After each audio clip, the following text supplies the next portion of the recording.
Okay, so hello po everyone sa aking channel. Pagpasensyaan nyo na wala na tong intro no. Gusto ko lang i-share kung ano yung idea, kung paano unit sa Pierce Park Homes Lipa, The Cove, no? So ngayon, as you can see, nakasakay ako dyan sa bus, pero kung sakaling dyan kayo mag-avail ng bahay sa Pierce Park Homes Lipa, Batangas, so kung manggagaling ka sa Taguig, no, pwede kang sumakay ng bus from Mega Mall na Alps. So doon nakasulat na doon yung signage ng SM Lipa sa Alps na bus. So hindi ko na nasama yung video. After ko bumaba from SM Lipa, sasakay ako ng jeep na Tanawan, pero ang baba ko is Inos Luban. Okay, Inos Luban yon, so hindi ka nalalampas ng Tanawan. So bago yun magtanawan, and then sasabihin mo lang sa driver, ibaba ka po sa Inos Luban papuntang San Lucas. And then pagbaba mo sa San Lucas, I mean sa Inos Luban, may sakayan doon ng tricycle mismo sa labasan. And then sasabihin mo lang sa tricycle sa Pierce Park Homes Lipa po sa San Lucas. And then yan, i-atid ka na automatic ng tricycle driver doon sa mismong harap ng Pierce Park Homes.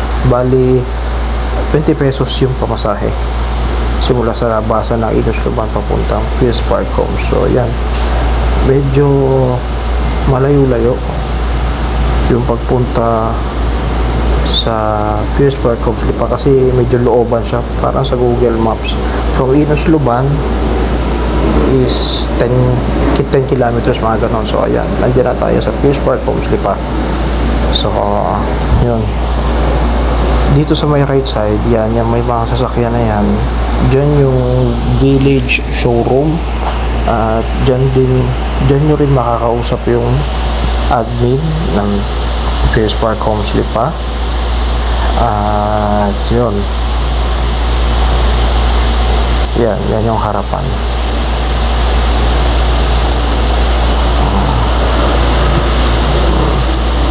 Actually, pangalawang beses kung pumunta dyan sa Pierce Park Homes Lipa kasi may inabiyad kami na regarding do sa property na kukunin namin, tsaka merong konting blessings na natanggap kami dyan.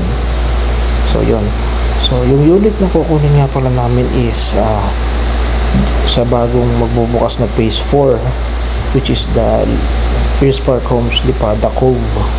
So yung in-avail namin dyan is a pre-selling unit na DUA model. So pinapakita dyan yung dalawang klase ng DUA unit. Yung isa kasi dyan is kumbaga na renovate na, no, o yun yung renovated na model ng DUA. So yan yung unang unit na pinasok ko, is yan yung bare type finish upon turnover. So yan yung DUA model na marireceive mo upon turnover. So complete finish na rin yan. Ang lot area niya ay 70 square meters. At ayun, pumasok na ako sa loob. So pagpasensyaan nyo na.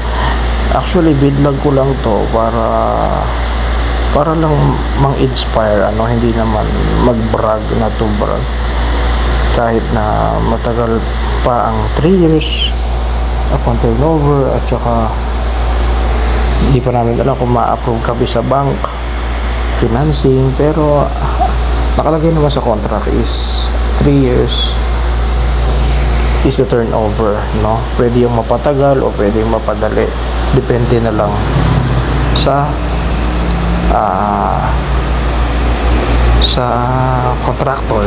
So yun, actually yan, 2 bedrooms na siya.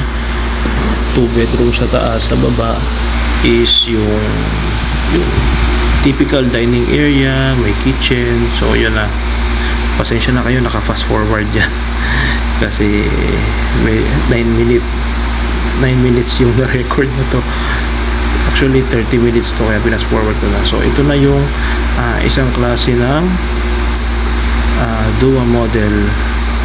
Para hindi ko alam kung expanded ba siya or ito yung ideal example ng extended version ng Dua unit. So ayan, meron na siyang sliding door, no, at may garage na rin siya, at meron na siyang balcony sa taas, no. Ayan, pasukin natin.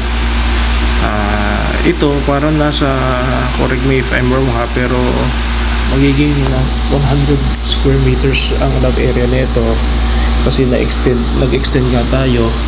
Nagkaroon tayo ng dining area sa gilid, which is yung kanina kung nakita nyo doon sa unang model is bear type, pinakang malaking garahe yun, pero dito nadagdagan yung floor area dahil doon sa second floor ay nagkaroon ng 3 bedrooms, and then dito sa baba yan yung dining area po yan, and then yan naman yung toilet and bath. Yan, dyan sa likod pero dahil dyan pwede maging service area na maliit, and then yung room na yan ay parang maid's quarter, no? Kung yayamanin kayo, magyayaya kayo, so dyan sila magkwarto, no, sa baba. So bali all in all 4 bedrooms yan, isa sa baba, 3 sa taas. So tara, yan na, akyat na tayo.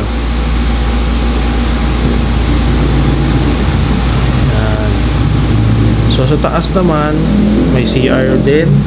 Bali dalawa na ang magiging CR din ito, no?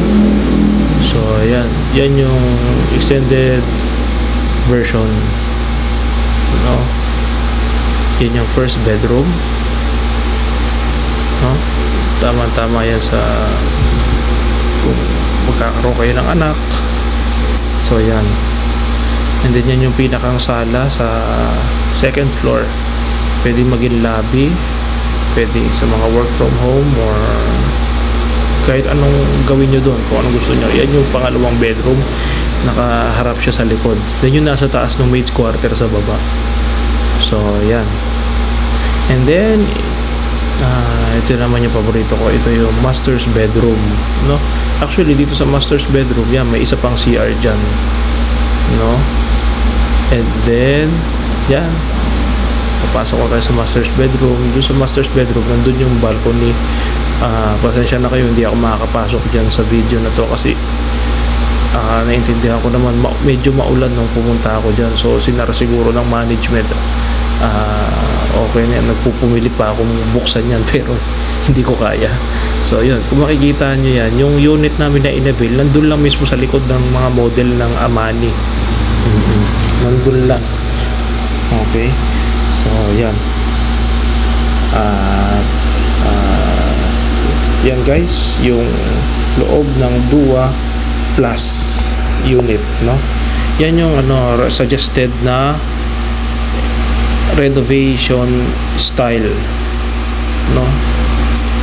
Pero kung may design kayo na may isip pa at ma-approve ni Fierce, okay lang din. So yan, yan yung labas, yan yung harap. Okay, yan na po, Dua Plus. Okay, thank you everyone for watching. As always, peace. God bless everyone. Ingat.